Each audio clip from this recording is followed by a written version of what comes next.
Hello and welcome. Lovely to see you. Hope you're good. I have to have all the doors shut because the pigeons have started going, and I can't put the fan on because of the noise. So I apologize. But I am sweating. It is so hot, isn't it? Well, welcome. I'm really keen to make this video for you today because I get so many messages from you on mainly through Instagram, basically saying, I get it. I get the personal brand that it's important to show your face and to show up. But what if you can't? What if you can't bring yourself to show, this taking a selfie is one thing, isn't it? But to actually speak on camera is another.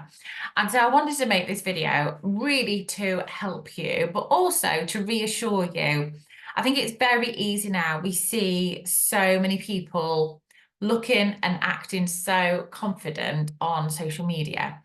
And it almost looks like that whole, we always hear about overnight success, but actually it's taken many years of work. And I want to reassure you, I have been working here on Instagram for over 8 years now with a lot of practice. And that's the bit that you don't see.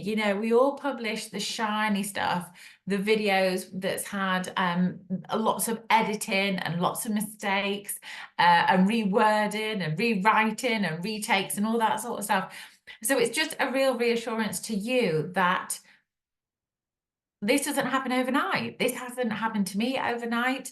And it's going to take practice, basically, is what I'm trying to say to you. But there are things that you can do to help make that process a little bit easier. And these are the sort of the steps that I took. So personally for me, when I always remember, Instagram was just about pictures. Back in the day, yes, that's how long I've been there.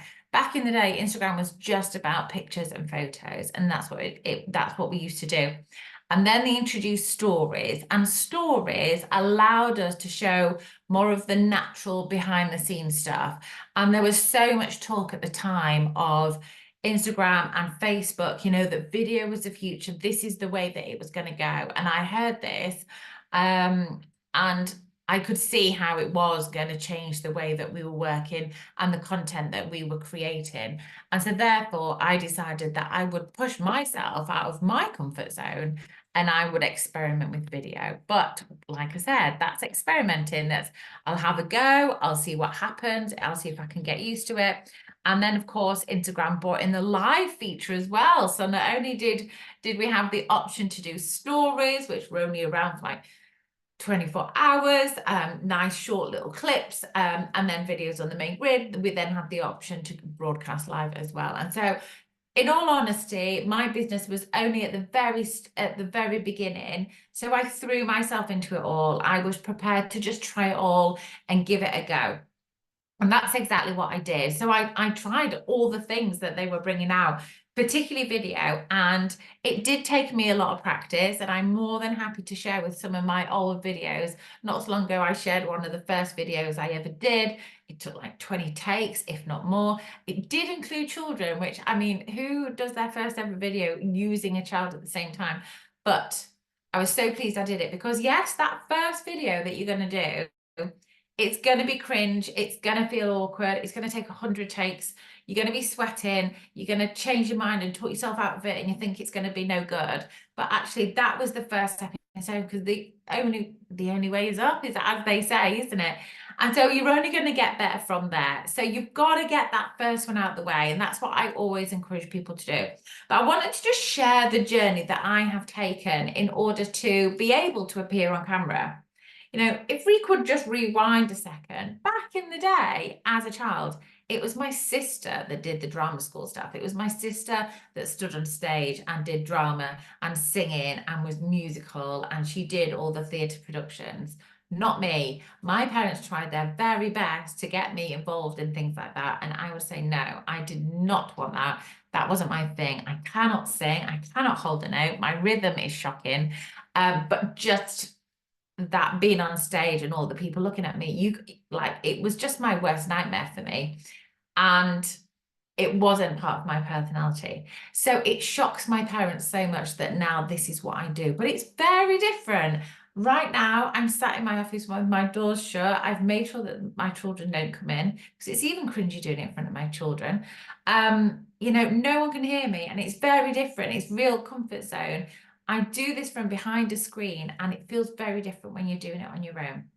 But like I said, it's taken practice and it's also taken building it up. And I wanted to share the method that I've done, hopefully to help you, because I'm not one of these people that's talking about building a faceless brand. There are people out there who are claiming that you can build a brand without having to show your face at all.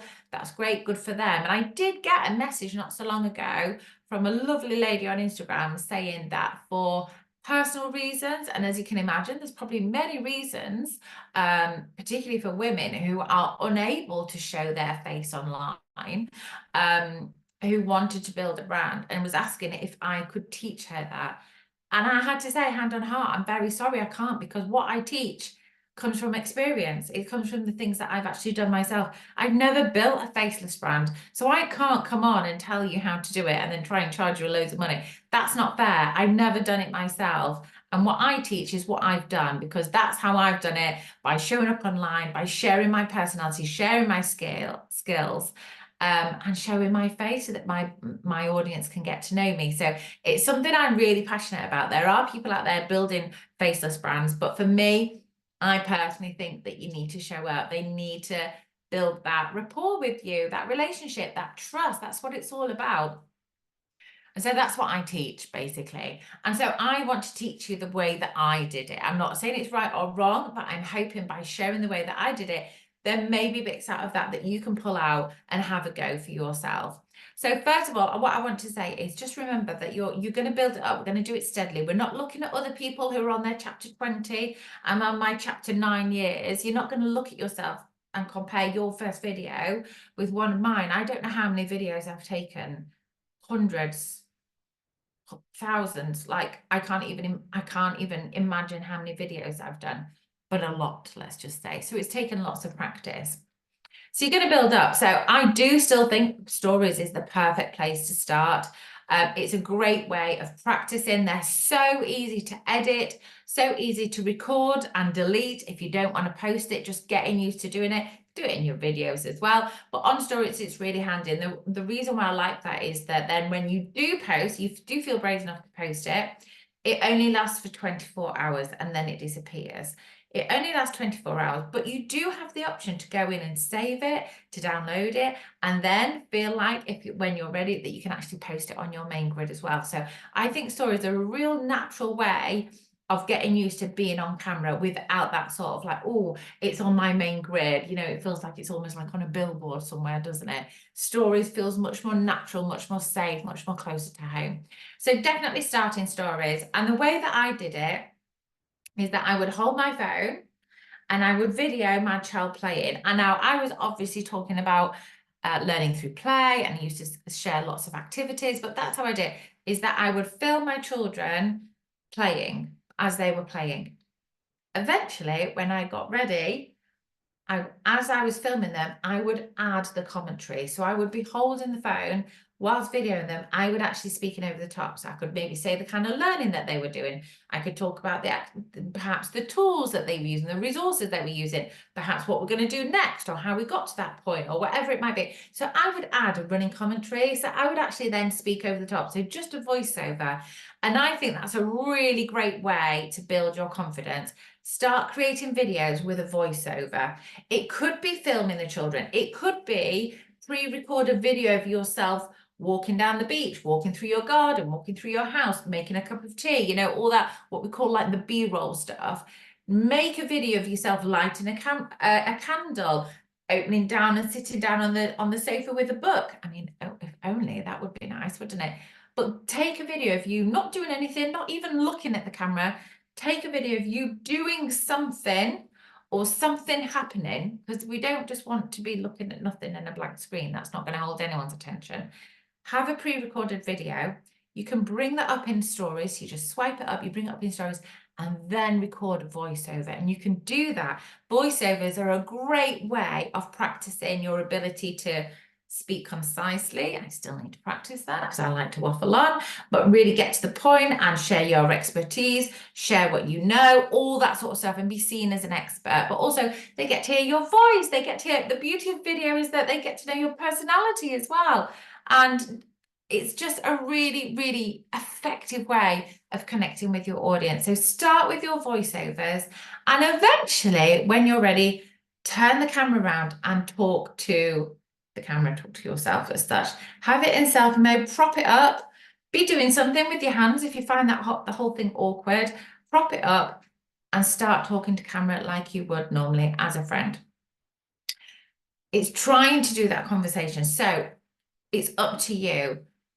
I've never scripted what I'm going to write, what I'm going to say, but I have bullet pointed it. And, you know, that's the beauty of having a little pack of Post-it notes, whether they're stuck to the edge of your phone, stuck to around your ring light or wherever you're propping up your phone, having a couple of bullet points. So you know that you're going to cover the things, but it's up to you how you cover it.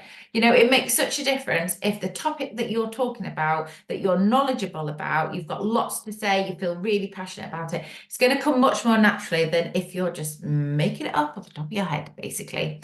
So having a topic that you're really passionate about, you're going to have so much more that you want to say, and record it in one or two sentences. Make it short and sweet. You know, short, snappy videos work really well at the minute. At the moment, when I edit my video, I edit out all the ums and the ahs, and if I'm taking too long to say something, I chop it up now because people haven't got time. Everyone's attention span is very short these days, so we want it nice and short and concise. So film yourself. One sentence at a time is a brilliant way of getting used to speaking on camera, and build it up from there. Then I have actually always found, and this is a little trick that I always used to do, standing up to speak. Now I'm sat down now. That's because I've been doing it for many years. I'm quite comfortable. I'm quite animated when I talk as well, but I feel much more confident to stand up. I have my phone in my phone stand, or I can prop it up somewhere high and tall. And I like to stand up, have my hands free, have something in your hands if that makes you feel more comfortable. Back in the day when I did my lives, I have actually got a full cup of tea here. I would always have a cup in my hand, and that was just like a safety thing, something that brought me comfort, knowing what to do with my hands when I'm talking on camera. Or wear something. I heard a brilliant tip the other day from a lady who helps people make videos on camera, and she was saying practicing in your car is a really good one, you know, somewhere that's familiar. I actually think just being in your home, in your bedroom, in your lounge, in your kitchen, doesn't need to be Instagrammable, just a blank wall behind you. I think that works absolutely fine. She also suggested putting on sunglasses or a hat or something like that. Lipstick for me has always been my thing. If I'm not feeling very confident, I will put on a nice bright lipstick, and I feel like it just makes me feel like a more confident person. But I think standing up really helps. You know, standing up a pair of trainers or a nice block heel, something that's going to make you stand up really tall and feel really strong, works really effective. So yeah, try it again. Sitting in your car, if that helps you. Wearing a pair of sunglasses. You know, if you're going to watch the video back and judge what you look like and judge yourself, have a hat on, have sunglasses on, have extra makeup on if you wish, you know, whatever it is that's going to make you feel good. Have that feel good outfit on, you know, something that you feel comfortable and confident in camera is all definitely going to help. And then, like I said, pre-plan what you're going to say, have a think about it, or you might even want to make notes. I wouldn't script it because it makes it wooden and obvious, but if you've got bullet points, you know what you need to cover, you know what you need to say. It's just once the camera's turned on, isn't it? I find it much harder someone filming me than me actually filming myself. So that might be a little tip for you as well. And then finally, try longer video as well. And I know that sounds really silly if you're finding it really hard to appear on camera, but you get much more into it. Now, already, I feel more comfortable than I did at the beginning of the podcast. And, you know, I've been doing this for a long time now. Those longer videos, sometimes you get into the flow of it. You're able to show your personality. You're able to talk around the topics that you want to talk about. Personally, for me, I feel a lot more pressure when you've only got 60 seconds to talk and get your message out there. It makes you have to be really concise with what you need to say. It makes you need to get to the point. It just feels a little bit more pressured, a bit more structured. That's why stories are really nice and feel very comfortable. That's why I prefer filming long form video. it is much more helpful. You could do that. You could create a long form video and then chop out the bit that you need for your reels. And that works really well as well. You know, take little snippets of a longer video if that's an easier way for you to work. So hopefully some of those might just help you to build up that confidence and feel much happier appearing on camera and talking, but it's not going to happen overnight. It doesn't happen for anybody overnight. I don't care what they say. Go back and watch Mr. Beast, one of his first video, or anybody. Go back and watch my first. Anyone that's been doing this for a long time. Don't compare your first video to someone like myself who's been on here over 8 years and filmed possibly up to thousands of videos. It's just ridiculous. So it's going to take time. Get that first one out the way. Get the first cringy wooden one out the way. Get it out there. Get it posted, because the only way is up. They're only going to get better from here on in. Anyway, I hope that helps. Please do message me. And if you would like to build up your confidence on camera and to be able to build a personal brand, please message me. I've got something for you that I think will be really helpful. It's only recently become available, and it's one of the modules from my bigger course. So if you just need that part for getting kickstarting your social media, then I think it will really help. All right, lovely to see you. Thank you very much. And as always, I will see you soon. I'll be back with another video to help you build your personal brand.